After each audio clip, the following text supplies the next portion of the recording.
Carl here from Metal Wani, and today I have the pleasure of speaking with an integral member of the band New Year's Day at what is a very exciting time for them all ahead of their new album Unbreakable. With me today is none other than Nikki Misery himself. Once again, Nikki, thank you so much for your time today, man.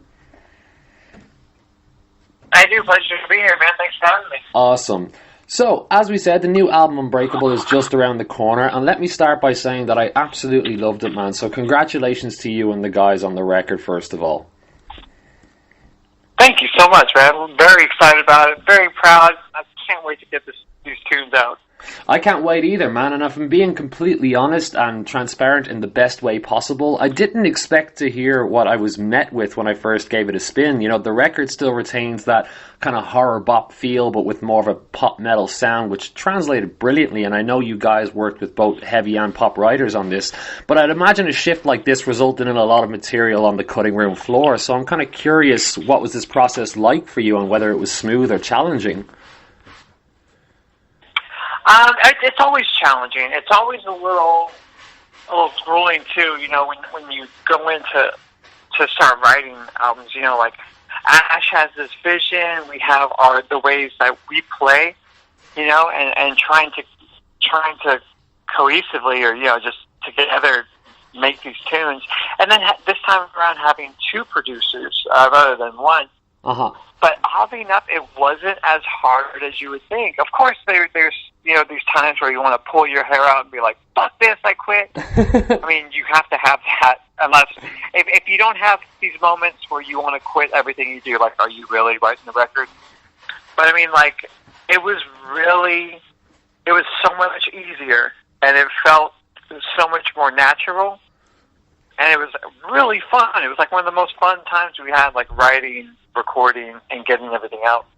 Fantastic, man. I'm delighted to hear that because I know your last record, Malevolence, was a huge hit with your fans and a great milestone for you guys. But obviously the songs that live within Malevolence certainly come from a place of turmoil and, you know, exhume a very different kind of energy than the track list for Unbreakable, which for me... Absolutely. Yeah, because for me it was an incredibly anthemic, strong, self-assured, and at times even celebratory album. So I'm kind of curious, you know, when this record drops and, as you said, you get to start playing more of these tunes live, if you think this new energy will impact your live shows on the road coming up. Oh, absolutely. I mean, like, all songs have its life and it's different kind of energy. I remember we had to stop playing Malevolence live because I kept breaking my guitars. They have this one part when it kicks in from the bridge.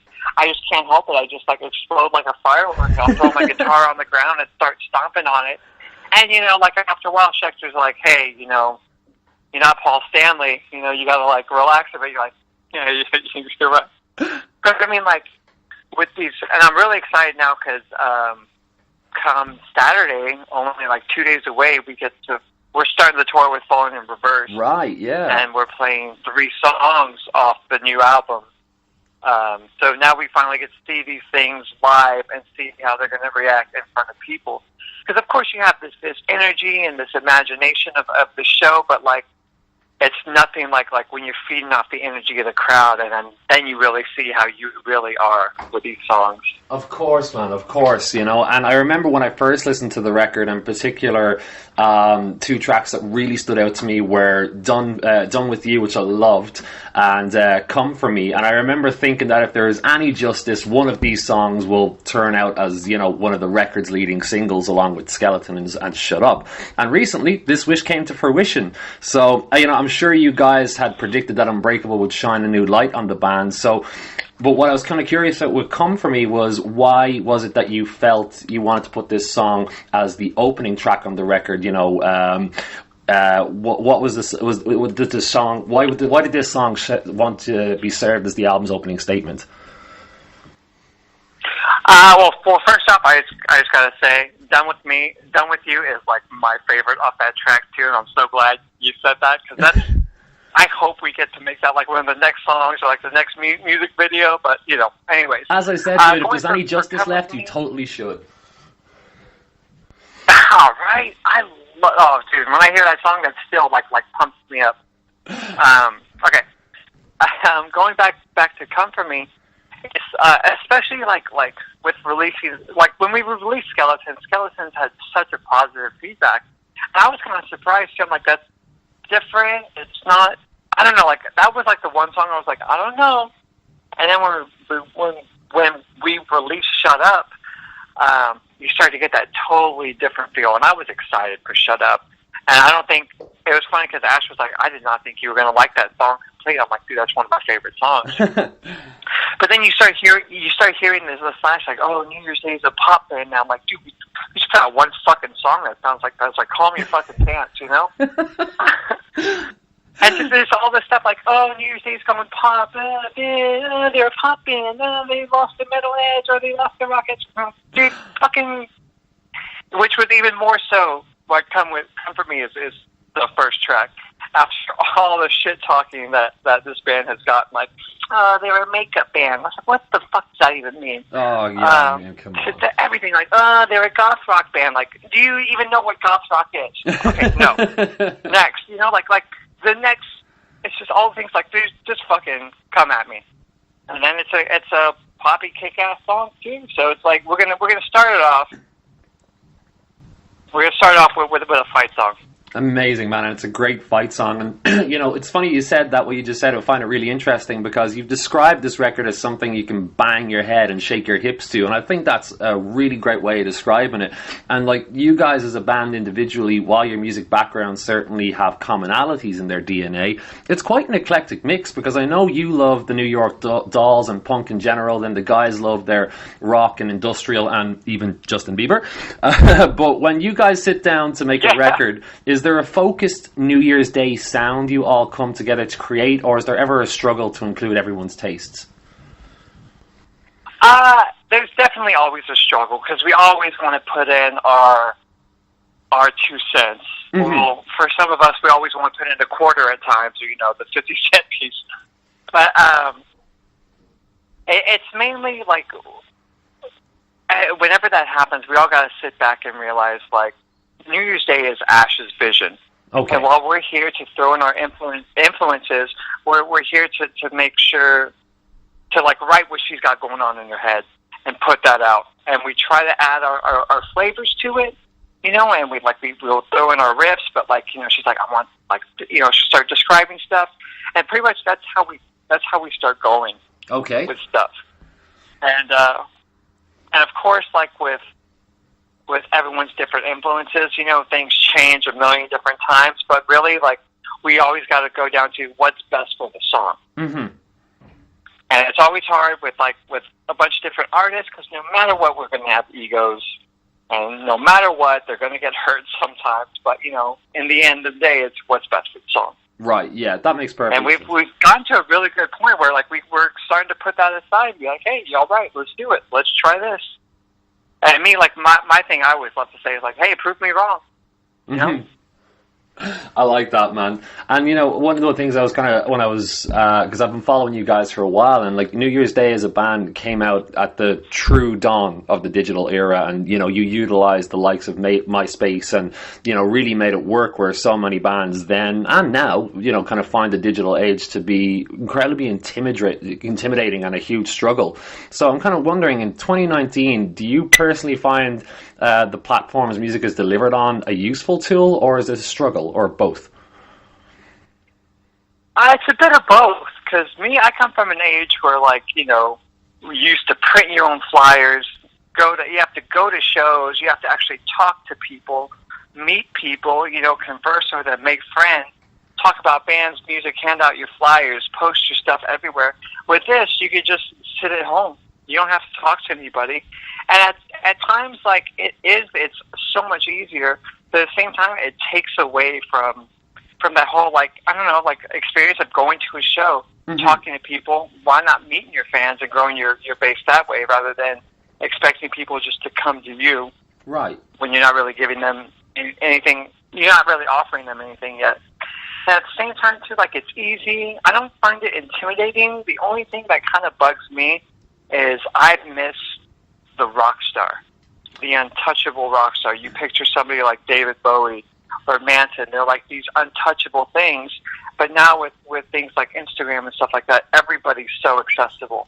You like right now, I could send a message to Marilyn Manson, whether he reads it or not, whatever, you know. But like, it's weird that you could just do that through Instagram, you know. And I just miss the days when, like, you know, you looked at the rock star and they weren't human in a sense, you know. They were a godlike entity, like they weren't real. They don't really wake up and pee or poo, you know what I